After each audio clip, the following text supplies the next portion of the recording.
Tamad daw ang Gen Zs. Pero teka lang, baka hindi sila tamad. Baka may dahilan sila. And as a business owner, I've seen both the good and the bad.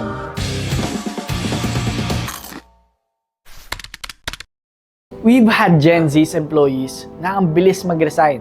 Wala pang isang buwan, parang hindi mo na maaasahan. Parang ayaw nila sa hirap. But we've also worked with Gen Z's who are insanely creative, padiskarte at ang bilis patuto. So, ano totoo? It's not that they don't want to work.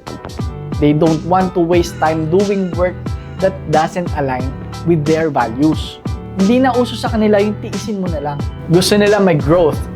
Gusto nila may purpose. And you know what? Can we really blame them? This is the most connected, most aware, and most emotionally conscious generation. Ang dami nilang options. Side hustle, remote work, AI, freelancing, name it. Kaya kung outdated ang leadership mo, toxic ang environment mo, tapos minimum wage pa, hindi na talaga sila papasok dyan. And I'll be honest with you guys, dumaan din kami sa point na naramdaman namin, na-drain na sa amin yung mga tao namin. And we were so focused on building the business. We forgot to check in with our team. We neglected them. We stopped listening. And that moment humbled us. And it reminded us, leadership isn't just about vision. It's about the connection. That's why now, we're not just building business. We are building people. We guide them, mentor them, and help them grow. Not just financially, but mentally and emotionally. So to the business owners out there, baka hindi broken ang Gen Z workforce. Baka sawa lang sila sa broken system. And to the Gen Zs watching this, keep pushing, show up, and learn, and work hard.